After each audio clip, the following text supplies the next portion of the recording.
Meanwhile, Minhwan and Sumin were supposed to be enjoying their honeymoon, but Sumin expressed her desire to go out and play while Minhwan was glued to his computer. He told her to go alone and come back early. Frustrated, Sumin huffed, wondering why they had even travelled all the way to the beach for their honeymoon if they were just going to stay cooped up in the hotel all day. She complained that her body felt heavy and questioned how she could possibly go out alone. Minhwan pouted, suggesting she could just swim in the rooftop pool instead. Furious, Sumin shouted that if he kept this up, she would tell his father how he had used the money meant for buying a house to gamble in the stock market. Clutching her belly, she added that the baby was kicking her too hard because of him. Minhwan reminded her that they had agreed to wait until after the baby was born to go on their honeymoon, but she had insisted on going, so he reluctantly came along. Sumin plopped down on the bed, realizing she had dragged him along against his will. She pouted and muttered that if Ji-won were with him, he definitely wouldn't treat her like this. She added that Ji-won had probably shifted her focus onto Minhwan when she and Sumin were having issues, just to swoop in. Sumin knew that mentioning Ji-won would always make him furious. She remarked that Ji-won was just like her mother, always complaining to her. Sumin claimed that Minhwan was just a temporary replacement and that from the start, he should have met with manager Jinhuk instead. Minhwan got angry, demanding that she shut up, insisting Ji-won would never say such things. Sumin gritted her teeth in frustration and told Minhwan to forget about Ji-won from now on, or she would spill all his secrets. She also revealed that Ji-won had asked her to get close to him.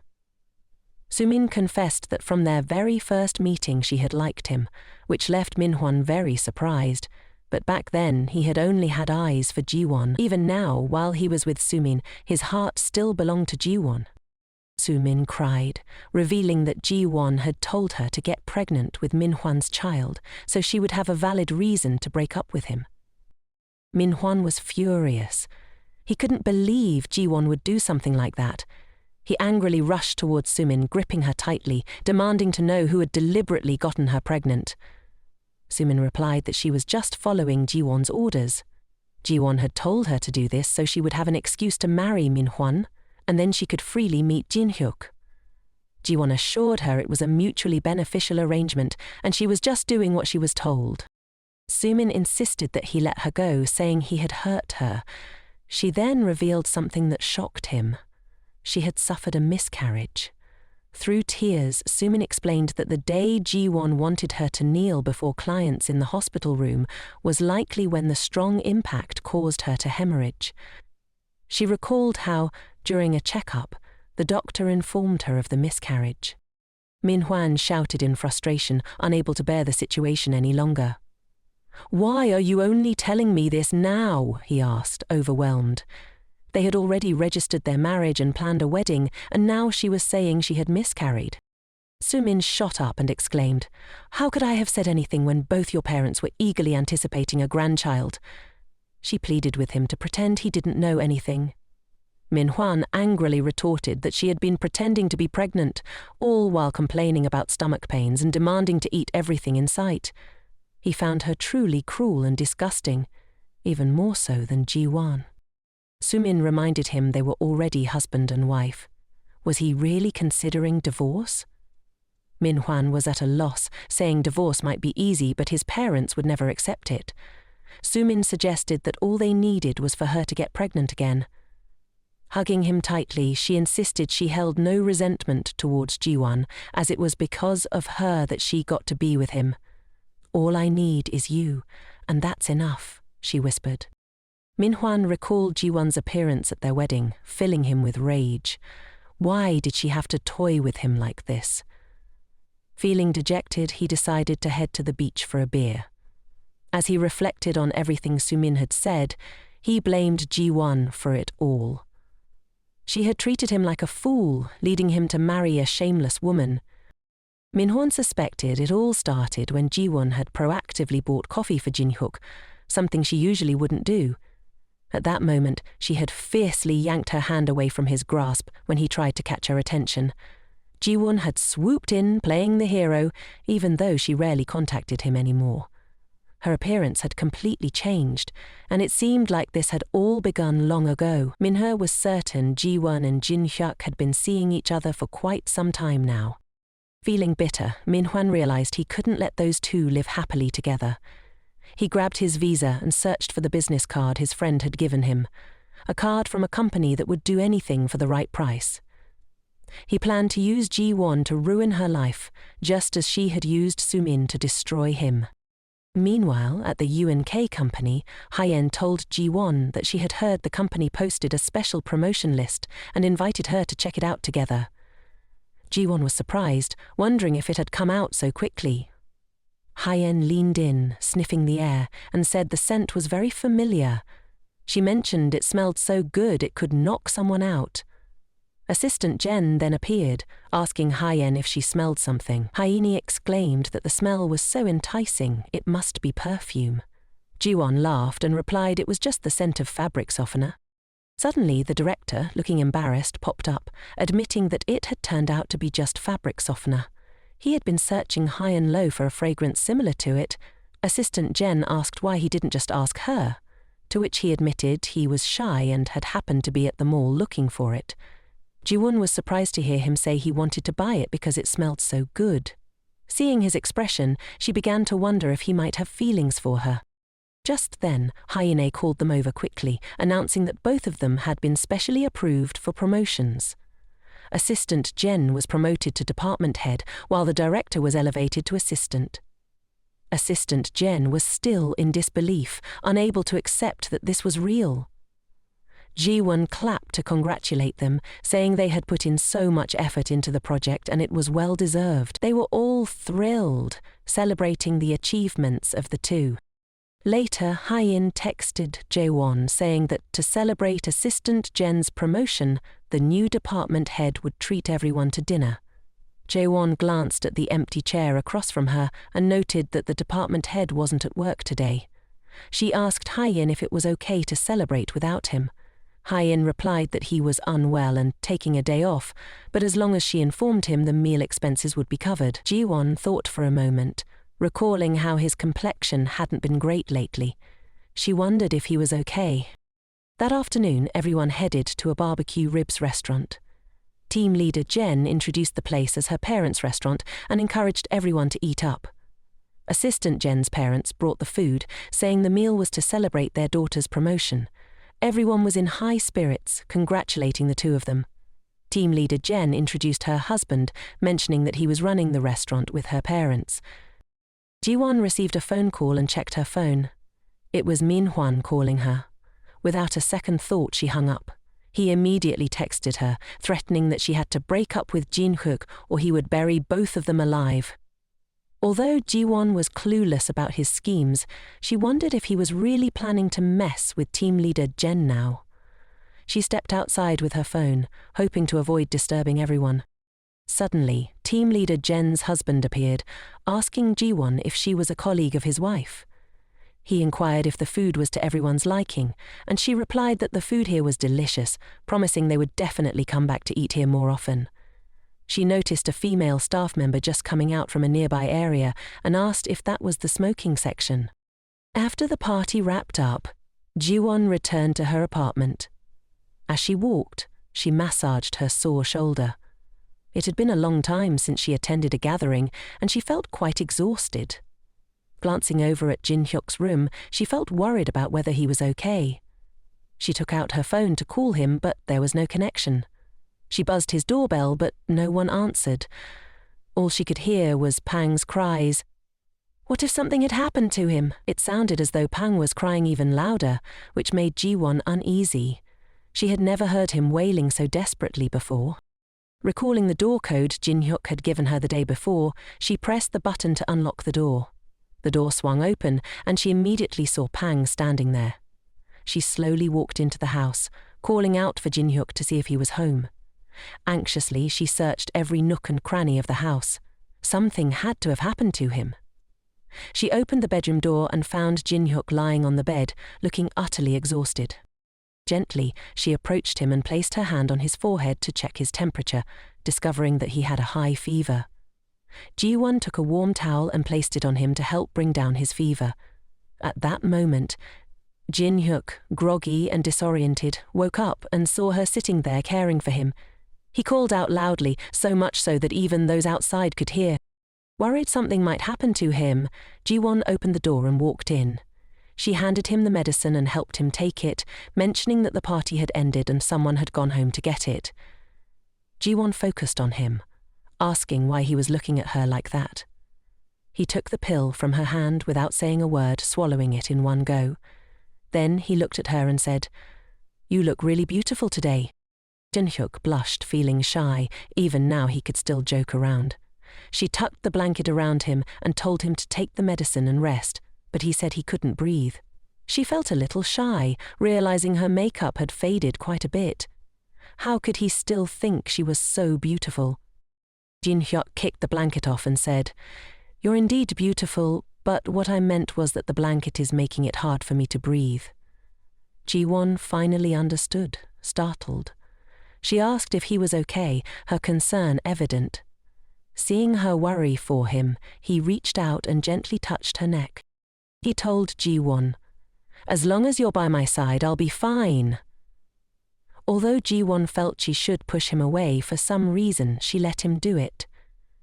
The last time they had been together they were both drunk, but today she was completely sober. Jinhyuk suddenly paused, and Jiwon asked him why he hadn't kissed her yet. As soon as she finished speaking, he pulled her into his arms and kissed her passionately. The next morning, Jiwon got ready for work but was uncertain about how to proceed. Should she continue going together with him? She didn't even understand what their relationship was anymore. Pacing back and forth in her room, she felt shy about facing him again. Deciding she needed to be clear-headed, she questioned what kind of relationship she and Jinhuk could have. As Jiwon opened the door, she was startled to find Jinhuk right outside. She pretended nothing was wrong and asked how he was feeling. He replied that he was well thanks to her help. The two stood waiting for the elevator, and Jiwon wondered how he could be so calm after what had happened yesterday. Unexpectedly, Jinhuk spoke up, apologizing for his carelessness the day before. Jiwon told him there was no need to apologize and suggested they forget everything that happened. She mentioned that both she and the manager were at fault, so they should just pretend nothing had happened. Jinhyuk rushed in front of her and asked how she could act like that. He said that whether she could forget or not, he definitely couldn't. He opened the car door for her and said he would drive her to work, explaining that his oversight was because he hadn't seen her home the night before. He then pulled out a bouquet of flowers he had prepared for Jiwon. She was taken aback, thinking, could he have actually prepared flowers for me? Jinhyuk confidently stated that they definitely kissed the day before, so he proposed they take their relationship to a special level. Jiwon was astonished by his words but accepted the bouquet. He took her hand, feeling ready to take a step forward in their relationship. At the company, everything was in full swing. Minan asked why they weren't continuing with the agreement he had made, but the other person replied that not everyone could be meddled with so casually. Minan, fuming, insisted that he had agreed to pay a handsome sum, and, even if the person was a nobody, once they accepted the money, they had to see it through. The detective revealed that the person Minan had asked him to investigate was the grandchild of the largest unk corporation in South Korea, leaving Minan shocked. He had worked at the company but had never heard this information. The chairman was Jinhyuk's grandfather. The detective added that he had discovered Jinhyuk was dating a girl named Jiwon, and that was all he could do.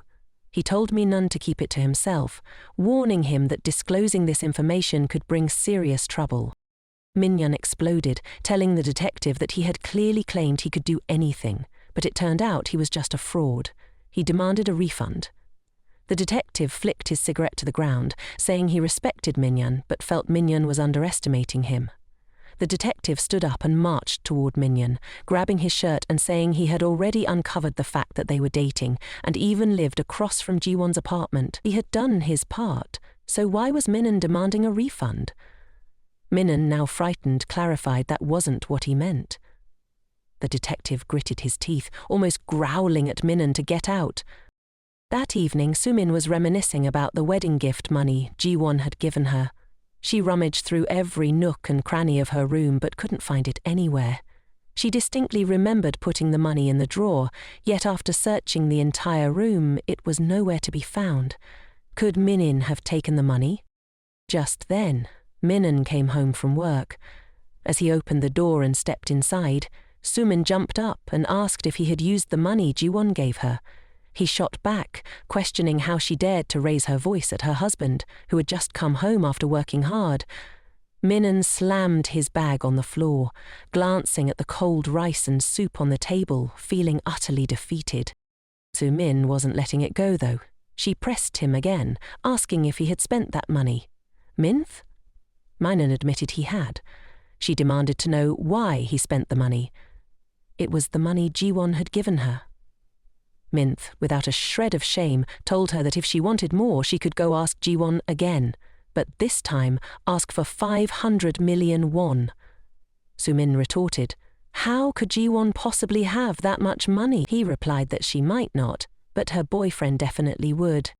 Sumin asked if Minan was talking about Jinhuk, and he scoffed, saying, "Of course I'm referring to that jerk, who just happens to be the chairman's grandson from Unk Corporation." Sumin froze, unable to believe the shocking revelation. Minan sat down to eat and casually mentioned that Jinhyuk had rented an apartment right next to his for Jiwon, probably playing house or something. Sumin asked how he knew that, and he claimed he had his own sources. Sumin was furious, slamming her hand on the table. The fact that Jiwon was dating a third-generation tycoon was unbelievable. So, all those things Jiwon said to her were intentional. Sumin believed Jiwon must have known that the department head was the chairman's nephew, and she was scared that Sumin and the head would get together, so she deliberately spoke ill of him. Sumin was seething. If she had acted sooner, Jinhyuk would have been her boyfriend by now, and she would be living the good life instead of being stuck in this mess. She yelled so loudly that it startled Minan. She asked him if it was true that the two of them were really going to get married. Later, she questioned Minan, asking why he was taking her bowl of rice. He casually told her that everything in the house, including every grain of rice, was his money, so what was wrong with him eating it? He even said this couldn't possibly be called her meal. Minan chewed and mumbled, telling Sumin she didn't even have the right to eat. Sumin recalled her mother's words, which were eerily similar to what her husband was saying. Why was her life, which she had struggled so hard to escape, still so miserable?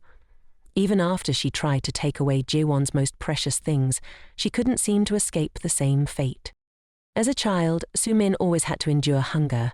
When she grew up, she had to play the role of a pretty girl who couldn't eat much at school and at home. Her mother never cooked her a proper meal, just a bit of black bean paste, some dried anchovies, and a bowl of cold, colourless rice. Sumin clearly remembered Jiwon's life was the complete opposite of hers. Once, Jiwon invited her over to play. As soon as they arrived home, she saw Jiwon's dad had finished cooking and was waiting for them to eat. He loved Jiwon dearly. Sumin remembered it was the first time she had eaten homemade soup, and it was so delicious that it brought tears to her eyes. At that moment she realized that even without her mother, Jiwon's life was so happy. Why?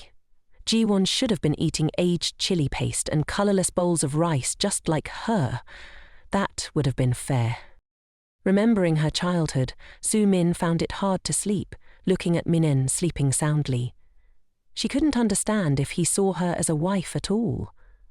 Alone, Sumin was certain that Jiwon would never live in peace.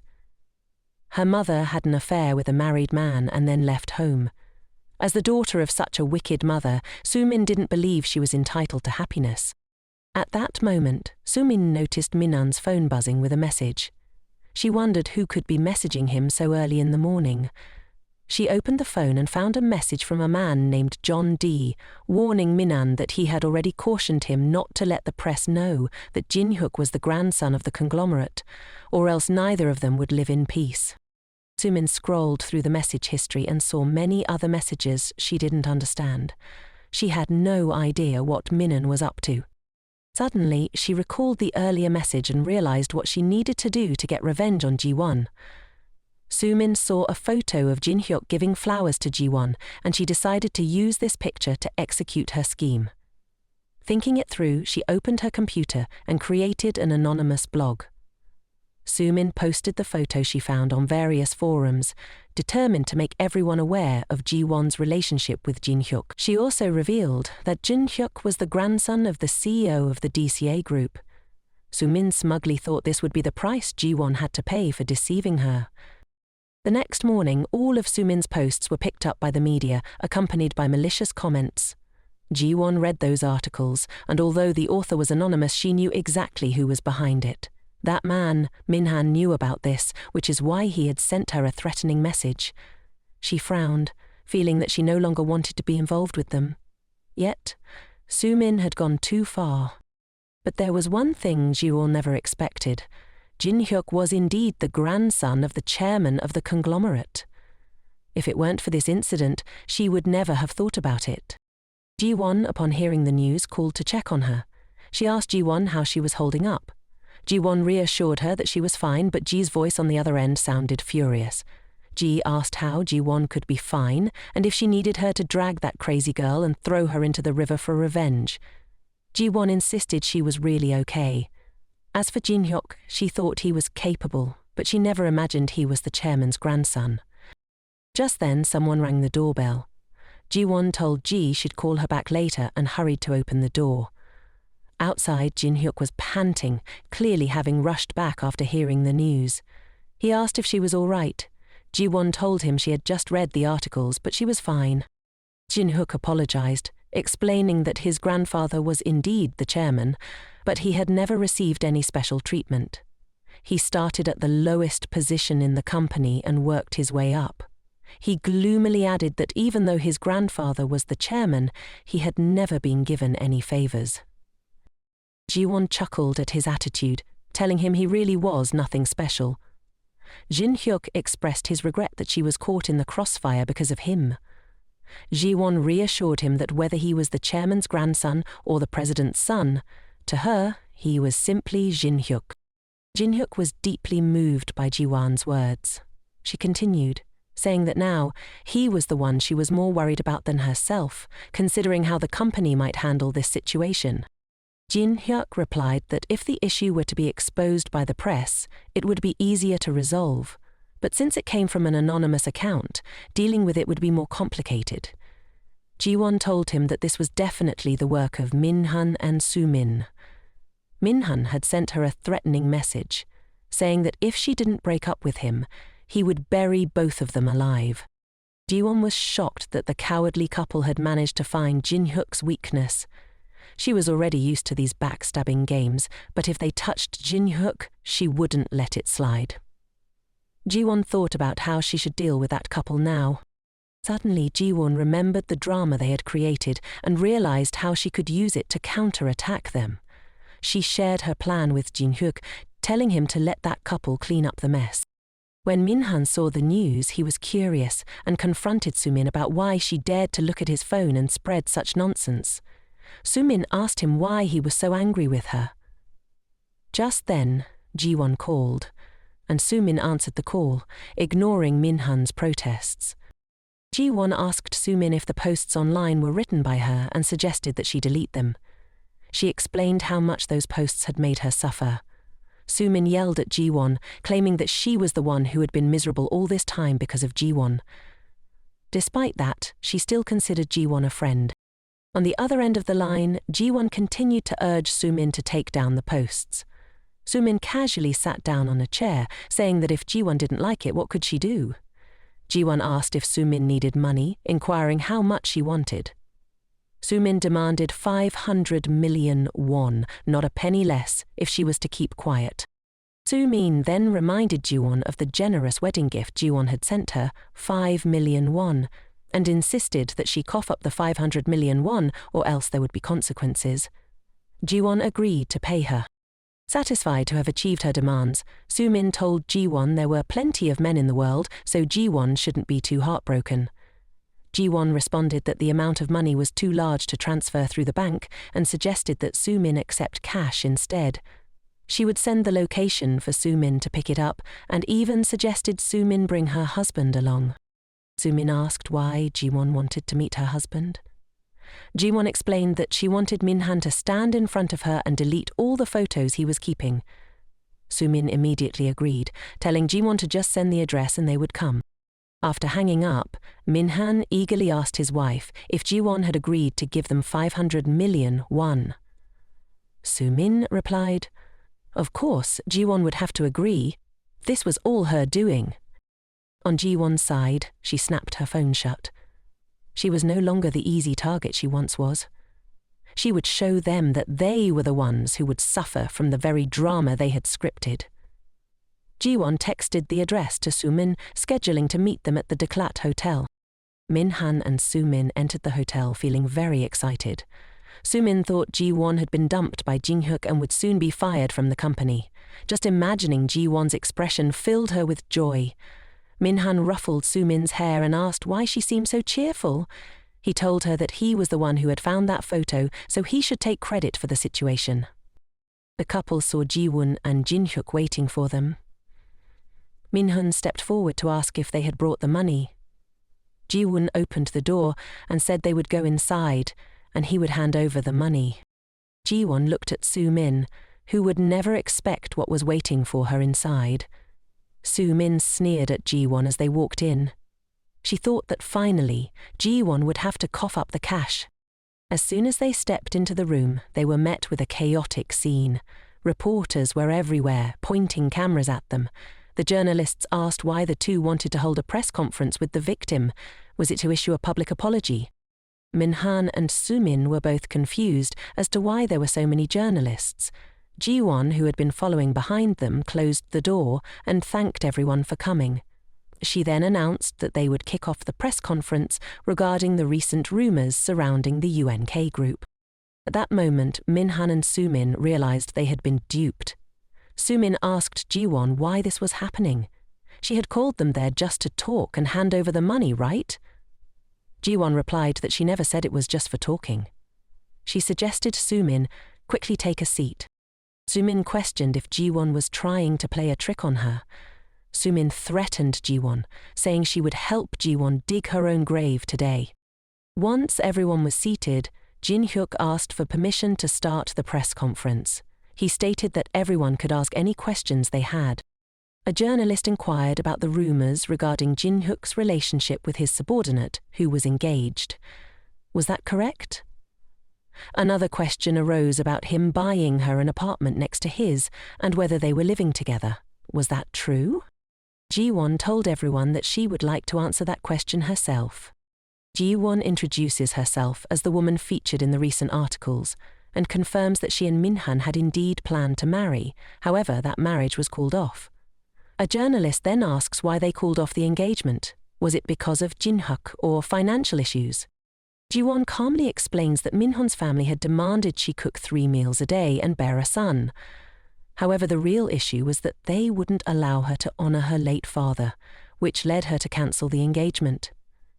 Minhan immediately stands up, challenging her statement. He asks how she plans to explain moving in next to Jinhuk after the engagement was called off. At that moment, the door swings open and Hin-young walks in. She tells everyone that she was the one who introduced Jiwon to the house. Hin-young brings out the rental contract that she and Jiwon signed with the real estate company. Jiwon turns to Jinhuk and quietly asks if he called Hee-yoon here. Hin-young presents the contract for the journalists to see, stating that Jiwon's name is on it. From the rent to the furnishings, everything was paid for by. Haen also shows a photo of Jinhuk giving Jiwon flowers in the parking lot, claiming this is evidence of him secretly taking pictures of her and invading her privacy while they were already broken up. Clearly, this is a criminal act. Minhan, feeling utterly humiliated, rushed over to snatch the photo from Haenuk's hands and demanded that she stop talking nonsense. Minhan leaned in close to Hyaenane and quietly asked if she wanted to renew her contract with the company. Hyaenane shot back, telling him to focus on himself first. With all this drama, what company would want to keep him around? All the journalists present were witnesses to their bizarre behaviour. At that moment, Sumin realised she needed to come up with a plan to turn the situation around. She pretended to be pitiful, pouting as she asked Ji-won why she had caused her to miscarry, knowing how much she had been looking forward to the baby. Ji-won immediately knew Sumin would bring this up. She replied that she didn't remember doing anything to cause Sumin to miscarry. Sumin, putting on a sad face, insisted that Ji-won should at least apologize, even if she hated her. Didn't she feel any remorse for the lost child? Jinhuk asked Sumin if she was really pregnant. At that moment, Sumin panicked. She didn't understand how Ji-won knew about this or what she was talking about. Ji-won turned to Minhan and asked if he had ever gone with his wife to the obstetrics department for a checkup, or if he had ever seen any images of the baby or the maternity booklet provided by the hospital. Sumin replied that Minhan worked very hard at the company, so she always went to the hospital for checkups by herself.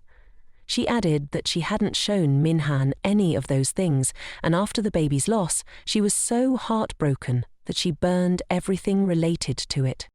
Ji-won inquired which hospital she had visited, and Sumin answered that it was Gangnam Hospital. Ji-won pulled out her phone and asked if any reporters present had the hospital's number. A hand shot up, claiming that he knew it. Sumin asked Ji-won what she intended to do, pointing out that everyone was busy. Was she really calling everyone together just for this trivial matter? Ji-won confirmed that was exactly what she was doing as she dialed Gangnam Hospital. Ji-won provided the hospital with Sumin's name and requested to schedule a follow-up appointment in the obstetrics department. At this point, Sumin's face went pale. She jumped up and told Ji-won to stop talking. The hospital responded to Ji-won that they had no medical history for a patient by that name. Ji-won asked them to check again carefully, clarifying that it was a follow-up appointment, not a first-time visit. But the hospital staff insisted they could not find any record of such a patient. Ji-won turned to Sumin and asked, "How are you going to explain this situation?" All the reporters were zeroing in on Sumin, firing questions about whether the articles were fake and what the motive behind the fabricated stories was. Sumin lost her cool. She covered her ears and told them to stop asking questions, rushing out of the room, wondering why she was being treated this way. "It's all Ji-won's fault," she muttered as she grabbed Minhan. "Stop just standing there, do something." Minhan, disgusted, demanded that she leave, telling her he didn't want to see her face anymore. "Because of you, my life has crumbled into this mess," he added. Minhan turned and walked away. Sumin hurriedly chased after him. Jinhuk promptly addressed the reporters, assuring them that they likely understood the situation, that Yun K Food Company had no connection to the incident. A reporter, eager to ask one more question, inquired if it was true that he and Ji-won had any kind of relationship. Jinhuk hadn't had the chance to respond yet. He was still pondering how to answer without affecting Ji-won. But Ji-won spoke up first, saying, "The two of us met, and our chemistry is really great as neighbors and colleagues at the same company." Jinhuk's face flushed as he turned to look at her. The reporter continued, "That phrase implies the two of you are dating, right?" Ji-won casually replied, "If Jinhuk agrees, then that's how it will be." Jinhuk, feeling shy, stumbled over his words, unsure of how to respond. All the reporters seized the opportunity to snap photos for their archives. Jinhuk expressed his gratitude to Ji-won, acknowledging that their relationship had officially entered a new chapter. After the press conference wrapped up, they headed back to their apartment. Ji-won and Jinhuk were celebrating their big win when Ji-won called him the department head. Jinhuk replied, "From now on, don't call me the boss anymore. Let's switch it up to something more fun." Ji-won asked if she could call him Appa instead, but he smiled and said, "Maybe just calling names is still the best way." Ji-won agreed. He then asked if the food was to her liking. She replied that it was so delicious she could eat it every day. Ji-won proudly told him, "Besides, Hyun's an amazing cook, and I'm good at cleaning, but washing dishes, that's just basic stuff." He said with her by his side, she wouldn't have to lift a finger. He wouldn't let her delicate hands become rough from household chores. Ji-won felt deeply touched by his words. Did he just mention her soft, fair hands? Only Ji-won knew the truth. Those hands had once been calloused and marked with scars from a past life. She shyly asked him how they would get to the company the next day. Jinhuk told her he had decided to quit his job. He explained that whether sooner or later, he had been considering this move for a while. He joined the company at his grandfather's request, but in reality, he didn't want to inherit the conglomerate. Now he was running GS Company, and Jiwon was quite surprised. He explained that it was a security company he had founded, and Shigu was also a member of the company. His company provided security services for several large enterprises. Now he wanted to focus more on his own company. Jiwon admired him greatly. From being a department head in a large corporation to running his own business, he was excelling at everything. Jinhuk took Jiwon's hand and said it would take about 3 months to hand over his responsibilities to the new manager. He asked if she felt sad that they wouldn't see each other at the company anymore. Jiwon moved closer and said, "Of course, I'm very sad. What if some alluring girl catches your eye when I'm not around?" Jinhuk, unable to hold back any longer, pulled her close and kissed her on the lips. He assured her that he would never let that happen. In his heart, there had only ever been her. He also said he was now under her ownership. Jiwon looked at Jinhuk, realizing that there would be no more nights of her drunken husband hitting her, nor would she have to endure the torment of cancer anymore. She thought, perhaps her father and heaven had sent him to her. She had been reborn to meet him, hoping that only happiness would come her way from now on. At that moment, the phone on the table kept ringing. It was Director Jen calling her, but Jiwon didn't pay attention to the call. She called back, and Director Jen was sobbing uncontrollably. She was sitting alone in a dark room, crying her heart out. Something must have happened that was truly heartbreaking. A little while later, Jiwon followed the address and message sent by Director Jen, leading her to a hotel. Jiwon knocked on the door, asking if she was inside. Seeing the head of the department, Jen, open the door, Jiwon mentioned that when she called, she wasn't holding her phone, so she hadn't noticed. The head of the department cried uncontrollably upon seeing her. Jiwon brought her inside and asked what had happened. The head of the department recounted, "My husband wasn't a bad person. He always worked hard at my parents' restaurant, and I believed that. But I didn't know when it happened, but he stopped wearing his wedding ring. When I asked him about it, he said he took it off while washing dishes and forgot to put it back in his apron at the restaurant." She also told Jiwon, "One night, when I came home from work, I found a bathtub in the bedroom still damp, and my cosmetics ran out quickly, even though I had just bought them. I tried to reassure myself that I was being overly suspicious, but then I felt something was off. Even when sleeping, my husband had habits he never had before.